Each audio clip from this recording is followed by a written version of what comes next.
Hey, nouvelle vidéo d'une femme d'amour, j'espère que vous allez bien. Bonjour et bienvenue, je m'appelle Alexandra. Aujourd'hui, on va parler du péché. Si tu as cliqué sur cette vidéo, c'est sûrement parce que tu es peut-être dans un moment où tu as envie de te cacher dû au péché que tu commets ou simplement parce que tu as envie d'en savoir un peu plus. Alors, installe-toi, je t'en prie, je vais faire en version plus courte pour éviter que ça dure trop longtemps. Nous savons bien, et nous tous en tant que chrétiens, que le péché, c'est quelque chose qui fait partie de notre histoire, qui fait partie de notre traçage et notre chemin de vie. Le Seigneur nous apprend et nous fortifie et nous corrige au travers du péché. Alors, vous avez dû voir beaucoup de contenu sur Internet, 5 étapes pour sortir du péché. Voici les 3 livres qui m'ont aidé à sortir du péché. Voici les points de prière pour sortir du péché, etc., etc. Vous avez dû peut-être passer par de nombreuses heures de recherche pour essayer de sortir du péché. Vous avez peut-être essayé une solution, ça n'a pas pris. Vous avez peut-être jeûné, vous avez peut-être fait beaucoup de choses pour sortir du péché et vous n'avez vu aucun résultat. Eh bien, je vais peut-être vous donner quelque chose qui va vous aider à mieux comprendre pourquoi vous n'avez pas eu de résultat et la seule solution pour sortir du péché. Et cette solution, c'est tout simple, c'est notre Seigneur Jésus-Christ. Il n'y a ni homme de Dieu, ni livre, ni point de prière, ni rien qui peut nous sortir du péché hormis le Seigneur Jésus-Christ. Fixer ses yeux sur lui, ça nous permet de pouvoir nous détacher de ce qui est dans le monde et de nous fixer à ce qui est dans les cieux et dans le royaume avec lui. Si on prend l'exemple par exemple de Pierre dans le bateau, Pierre, quand il a sorti son pied et qu'il a commencé à marcher sur la mer, il a fixé Jésus-Christ et il a commencé à marcher sur l'eau. Et puis quand il a détaché son regard du Seigneur, alors là, il a commencé à voir les vagues et il a commencé à couler. Et c'est là qu'il a dit, Seigneur, aide-moi, sauve-moi, je suis en train de couler. Et que Jésus après lui a dit, tu n'as pas beaucoup de foi. Dans d'autres vidéos, je vous avais dit que notre parcours sur Terre, c'est de croire en Jésus-Christ. Mais pour croire quelqu'un, il faut pouvoir fixer ses yeux sur lui, mais pas fixer ses yeux sur lui comme un objet dans le monde où on va commencer à voir que c'est de la matière, donc on peut le fixer. On fixe de manière spirituelle, on regarde de manière dans la foi. C'est-à-dire que l'ennemi veut vous éloigner de Jésus. Comment il le fait ?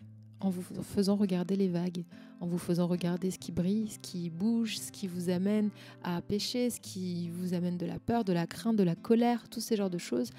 Il veut vous faire détacher les yeux de notre Seigneur Jésus-Christ. C'est pour ça que Pierre, quand il a commencé à détacher ses yeux, il a vu les vagues. Pourtant, s'il avait gardé les yeux sur notre Seigneur Jésus-Christ, il aurait continué à marcher. Ce n'est pas simple, ce n'est pas facile.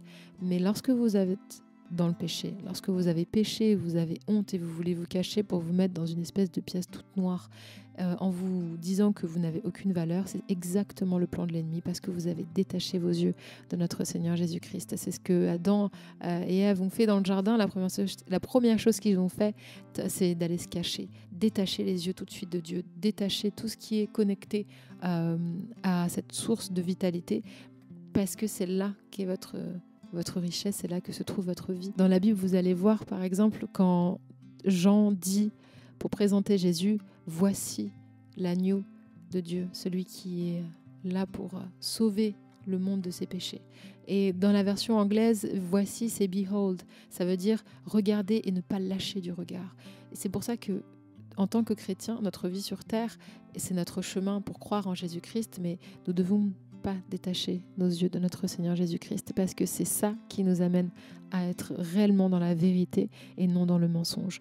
Donc quand vous avez commis un péché, vous avez demandé sincèrement pardon à notre Seigneur.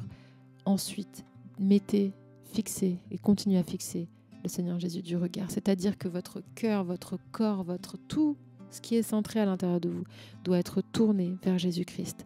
Ah mais oui, mais tu as fait ça, le Seigneur Jésus-Christ m'a pardonné. Oui, mais regarde, là tu ressens de la honte, je sais, mais le Seigneur l'a pris à la croix.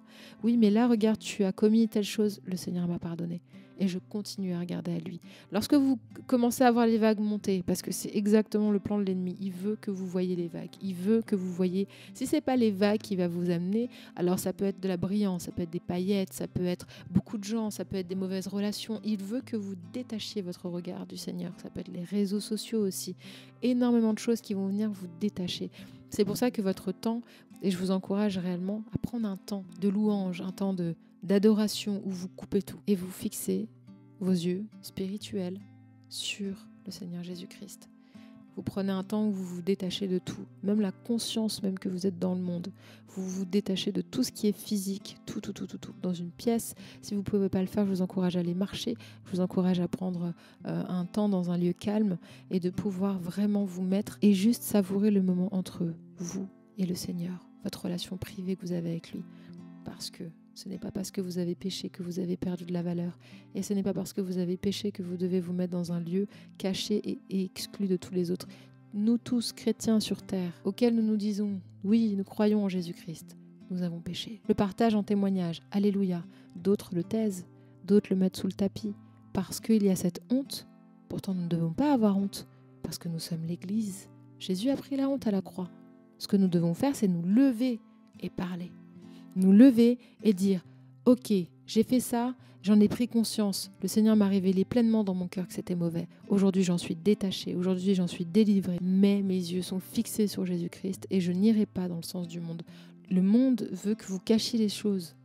Le monde ne veut pas que vous disiez trop de choses. Il ne faut pas trop en dire, il ne faut pas trop montrer, il ne faut pas trop... Pourtant, notre richesse dans l'Église du Seigneur, c'est de pouvoir dire les choses, de pouvoir dire la vérité et de dire ça là, ça va vous amener à la mort, ça là, ça va vous amener à la vie. Et c'est ça que justement, aujourd'hui, on est dans une ère où l'Église, où certaines personnes se permettent de lisser la parole. Et c'est ça qu'il dit, les apôtres, ils disent de faire attention à ça. Faites attention à toutes ces manières où on va vous dire qu'il y a des solutions, des astuces, des livres et toutes ces genres de choses pour sortir du péché. Parce que la réelle vérité, c'est que si vous fixez vos yeux sur le Seigneur Jésus-Christ, si vous revenez à votre premier amour, si vous revenez à celui qui vous fait vivre et qui vous a fait vivre et qui vous a donné la libération dans votre cœur, si vous renouez avec lui à nouveau, c'est lui qui vous révélera son cœur, c'est lui qui vous révélera que le péché est mauvais, c'est lui qui vous révélera toutes ces choses que vous cherchez tant, mais auxquelles vous avez regardé dans les vagues. Oui, mais c'est où? Oui, mais c'est là. Et le Seigneur vous appelle. Regarde-moi, regarde-moi. Vous pouvez prier pendant 3 heures sans fixer vos yeux sur le Seigneur Jésus-Christ. Vous pouvez aller à l'église tous les dimanches sans fixer vos yeux sur le Seigneur Jésus-Christ parce que c'est devenu un mécanisme, c'est devenu un accomplissement. Mais le Seigneur ne veut pas de ça. Le Seigneur ne veut pas d'œuvre. Le Seigneur ne vous cherche pas dans des mécanismes ou dans des plannings. Le Seigneur, il vous cherche dans votre intimité, dans le plus intime de vous-même. C'est là-bas qu'il vous cherche, c'est là-bas qu'il vous veut, c'est là-bas qu'il attend que vous veniez et vous lui dites « Je veux fixer mon regard sur toi, je t'ai perdu du regard. Pardonne-moi Seigneur, mais je veux de nouveau fixer mon regard sur toi. » Je vous encourage vraiment à ce que vous puissiez prendre conscience vraiment de la richesse que vous avez aux yeux de Dieu. C'est le Seigneur qui vous a choisi. C'est Dieu qui vous a choisi avant même qu'il vous ait conçu dans le ventre de votre mère. Il connaît tout de vous. Il vous a choisi. Il savait déjà que vous alliez pécher. Il savait déjà que vous alliez commettre des choses, que vous allez avoir honte. Mais il ne veut pas que vous restiez dans l'ombre. Il ne veut pas que vous restiez dans les ténèbres. Parce que vous avez une lumière à l'intérieur de vous. Vous êtes une lampe. Et le gaz de cette lampe, l'électricité de cette lampe, c'est le Seigneur Jésus-Christ. Et le Seigneur, ce qu'il veut, c'est que votre lampe soit encore de plus en plus grande pour qu'elle éclaire encore de plus en plus, qu'elle prenne plus de place dans la marche que vous allez avoir avec lui. Cette marche qui est totalement singulière, qui est totalement unique et qui va être votre histoire, qui va être votre chemin, qui va être votre témoignage, qui va vous faire avancer. Je prie que le Saint-Esprit vous encourage, que vous lâchiez du regard les vagues et que vous regardiez à nouveau à notre Seigneur Jésus-Christ. Votre péché ne doit pas être la finalité de votre vie chrétienne. Ça, c'est ce que l'ennemi veut. Ne prenez pas part au plan de l'ennemi, c'est un menteur. Jésus a déjà tout fait à la croix. Il a tout fait. Si vous y allez du cœur sincère, une fois, lui demander pardon pour votre péché. Avancez. Comme la femme adultère, va et ne pêche plus. Je t'ai pardonné, maintenant va. Va.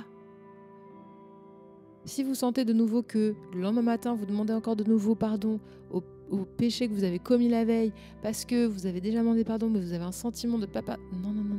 Ça c'est pareil, vous commencez à regarder aux vagues. Vous commencez à regarder aux vagues.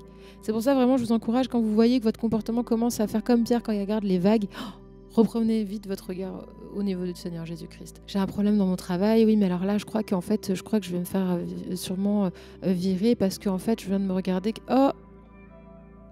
le Seigneur Jésus-Christ. Vous voyez ou pas? C'est ça, c'est exactement ça. Ah, mon ex vient de m'envoyer un message où il me dit que je lui manque, pourtant c'est lui qui m'a fait énormément de mal. Oh, le Seigneur Jésus-Christ. Je sais que cette relation n'est pas bonne, c'est une attaque de l'ennemi, c'est pas possible. Hop, vous voyez un peu, c'est dans ce genre d'encouragement vraiment que je vous encourage à avoir. Vraiment, vraiment. J'ai commis un péché, hier j'ai déjà demandé pardon, mais je crois que j'ai encore de la honte. Oh non, c'est faux, le Seigneur m'a déjà pardonné, je ne rentrerai pas dans ce plan-là. Ne vous faites pas avoir par l'ennemi, soyez à la lumière. Vous avez péché, vous n'êtes pas exclus. Nous tous, nous avons péché. Jean nous dit de prier pour nos frères et sœurs en Christ. Et je prie pour vous. J'ai une adresse mail où vous pouvez envoyer un mail si vous avez envie de discuter. C'est un libre échange entre frères et sœurs en Christ. Nous sommes là pour prier entre nous. Nous sommes là pour nous encourager. Nous sommes là pour être soutenus. Et aujourd'hui, je veux vraiment que nous puissions être tous soutenus en tant que frères et sœurs et que nous puissions sans jugement prier les uns pour les autres, sans jugement. Nous avons tous péché. Nous avons tous fait des choses que nous ne sommes pas fiers, mais le Seigneur nous a pardonnés, le Seigneur nous a rachetés, nous avons la vie éternelle en nous, nous sommes les enfants de Dieu, cherchons de l'amour, soyons un témoignage, soyons encouragés, soyons encourageants pour les autres aussi, et soyons en paix, vraiment, la paix, et non pas celle du monde, la paix de notre Seigneur Jésus-Christ, parce que c'est lui et lui seul qui nous l'a fourni. Soyez richement bénis, soyez richement vivifiés. Je prie que le Seigneur vous ramène à lui. Je prie que l'Esprit Saint vous ramène à votre premier amour, celui dont vous devez avoir la vision auquel votre cœur doit être pleinement rattaché, et que vous soyez bénis au travers de cette vidéo.